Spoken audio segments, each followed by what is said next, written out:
C'est une journée triste à Kombo. Sur cette embarcation artisanale, ces hommes ramènent sur l'île la dépouille de l'épouse du chef, Sa Majesté Ruthven, apostole Ikuta.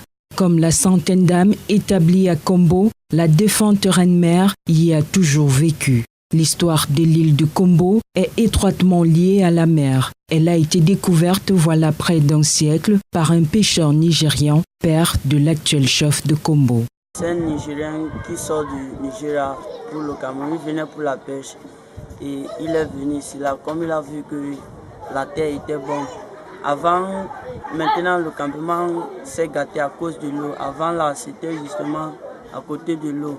Et il y avait des maisons partout, même là où nous sommes tenus, là il y avait des maisons. Et comme il est venu, il venait pour la pêche.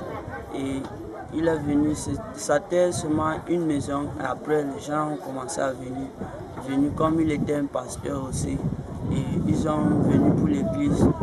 Ils ont bâti. C'est comme ça que ça a appelé des personnes ici. Kombo n'est pas tombé du ciel. L'île est partagée par le littoral et le sud-ouest Cameroun. Moulanga est le passage obligé pour arriver à Kombo. C'est ici, sur les rives de la rivière Moulanga, que ces piroguiers attendent chaque jour les candidats à la traversée. Il faut compter 45 minutes à 1 heure de temps pour allier Moulanga à l'île de Kombo. Une île de pêcheurs pour la plupart d'origine nigériane. On y rencontre quelques nationaux originaires de Dibombari dans le littoral Cameroun. Ce campement de pêcheurs, avec sa dizaine de cases sur pilotis, est un monde à part. Pas d'eau courante, d'énergie électrique, pas d'école ou encore moins de centre de santé. Comme c'est la saison pluie là, c'est quand l'eau tombe qu'on met, comme tu vois les bidons qui sont là-bas derrière et dehors. Comme l'eau là tombe, qui part tomber à terre, on va placer les bidons là pour que l'eau puisse entrer. Quand il n'y a plus la pluie de saison là, on peut puiser l'eau, on traverse avec la pirogue, on met les bidons là dans la pirogue pour aller puiser l'eau d'ailleurs. Ça peut prendre juste 1 heure aller-retour. We go carry water from this Mongo River. Nous puisons de l'eau pour notre usage quotidien dans la rivière Mongo. Pour ce qui est de l'eau à boire, nous sommes obligés de nous rendre à Douala, la capitale économique du Cameroun, car nous ne pouvons pas boire cette eau, elle est extrêmement salée. Le quotidien des enfants restés à Kombo est rythmé par les allées et venues des piroguiers, tous ou presque pêcheurs.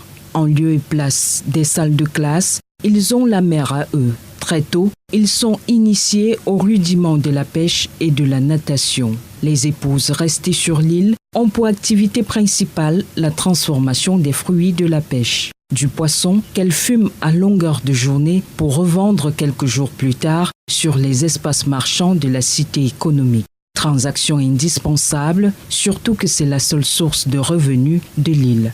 À Kombo, on est peut-être coupé de la civilisation, on est peut-être pauvre, les enfants pas scolarisés, les conditions de vie assez difficiles. Toutefois, il faut y séjourner, ne serait-ce que le temps d'une journée, pour comprendre l'attachement de ce peuple de pêcheurs à cette île.